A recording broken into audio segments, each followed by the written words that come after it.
Assalamu alaikum wa rahmatullahi wa barakatuh. We're back again, brothers and sisters. Back again with an ayah, with the story, and with a lesson. Inshallah, today I actually want to take you to one of the most important things that we're doing in Ramadan, and that's dua. So now the story goes as Sahabas actually approached Muhammad sallallahu alaihi wasallam, and they inquired. They said, "Ya Rasulullah, we've got a question. When we ask Allah subhanahu wa taala, how do we invoke Him? I mean, is Allah subhanahu wa ta'ala close? Do we just invoke Him subtly and quietly? Or is Allah subhanahu wa ta'ala far, ba'id? Do we actually scream? Do we shout? Do we call upon Him loudly? How do we do that, Ya Rasulullah?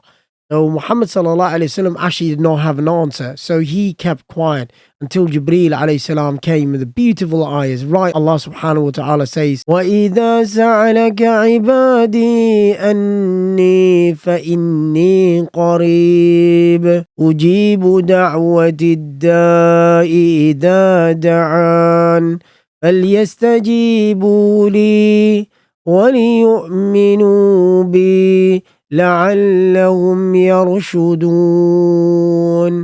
MashaAllah, what a great ayah. Allah subhanahu wa ta'ala is saying to Muhammad sallallahu alayhi wasallam, "O Muhammad, tell my servants that I am actually very close. فَإِنِّي قَرِيبٌ. I'm actually very close to them. أُجِيبُ دَعْوَةِ الدَّاعِ إِذَا دَعَانِ. And tell them that I am the one that will respond to their prayers. Ask me, and I'll actually respond to your prayers." Then Allah subhanahu wa ta'ala says, فَلْيَسْتَجِيبُوا لِي وَلِيُؤْمِنُوا بِي.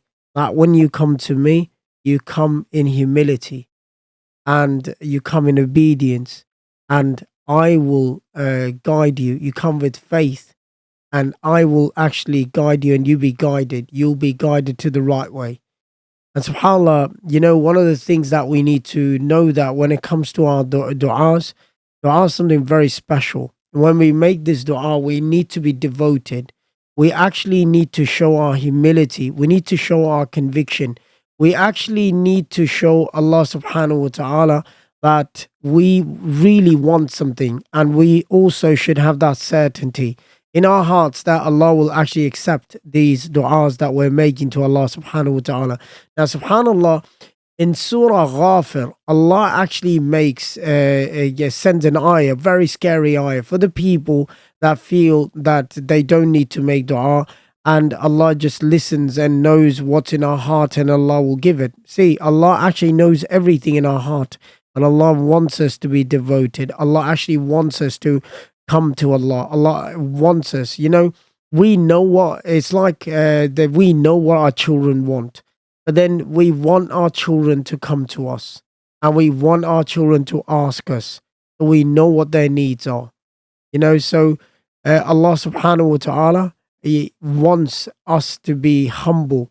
Allah wants us to show that humility, that devotion. And then, as I said, subhanAllah, in Surah Ghafir, Allah actually mentions another ayah for the ones who are too arrogant to ask Allah. Allah subhanahu wa ta'ala says, إِنَّ الَّذِينَ يَسْتَكْبِرُونَ عَنْ إِبَادَتِي سَيَدْخُلُونَ جَهَنَّمَ دَاخِرِينَ.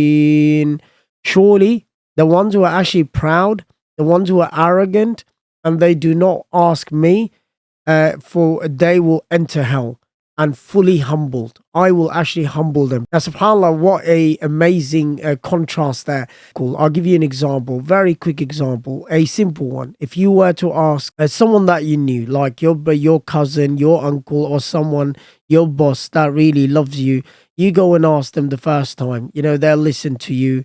And the second time, they'll be happy. They'll again listen to you. The third time, they'll listen to you. They'll give you what you want. But then if you keep on going back to them, and they will get annoyed at some point, they'll say, we're done. I'm done now. And they'll get angry as well. And they'll say, I can't do it. I've looked after you so much. Contrary to that, Allah subhanahu wa ta'ala is becoming happy. Allah is saying, come to me, I'll give you. If you don't go to Allah subhanahu wa ta'ala, as they said, إِنَّ الَّذِينَ يَسْتَكْبِرُونَ عَنْ عِبَادَتِي, that if you do not go, you become proud, you become haughty.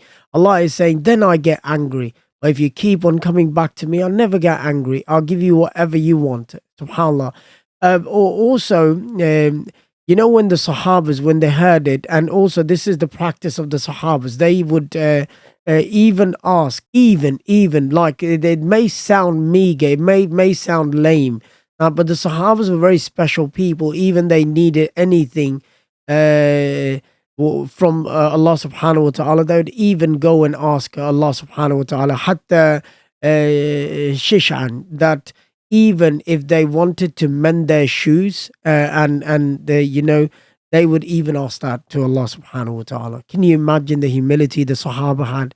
The little matters that we have in our lives, we don't even invoke Allah. And I tell you this, subhanAllah, I tell you this is amazing. That before we decide to go to anyone to ask, remember you're going to ask someone that is already asking Allah subhanahu wa ta'ala. So before you go to people, go to the one that provides the people. And before I finish, I actually want to give you something for this month of Ramadan. And I want to give you how you invoke Allah subhanahu wa ta'ala the sunnah way, how the du'as are accepted. The first and the foremost thing, we start by praising Allah subhanahu wa ta'ala. Allahumma lakal hamdu kullu wa lakal shukru kullu. In any language, in even your language, you start invoking Allah. And then you send salutation upon Muhammad sallallahu alayhi wa sallam. Allahumma salli wa sallim ala nabiyyina Muhammad. You send invocation, you invoke Rasulullah sallallahu alayhi wa sallam, your salutations upon Rasulullah sallallahu alayhi wa sallam. And then after that, now you go to the deal, what you want. You make that dua, Allah subhanahu wa ta'ala. And also ask for good for the dunya. Rabbana atina fid dunya. And also ask good for the akhirah. وَفِي الْآخِرَةِ حَسَنَةً وَقِنَا عَذَابَ النَّارِ. So ask for the hellfire, save you from hellfire. And this is how you ask the dua. Ask for the people, ask for the destitute, the people of Gaza, may Allah alleviate their pain, the people of Kashmir, the people of Sudan, the Uyghur Muslim, the Burmese, everyone around the world who are suffering. And ask for yourself, ask for your families. And also, don't forget your brother, ask for me, and I will remember you and I'll ask for you. Wa jazakumullahu khairan.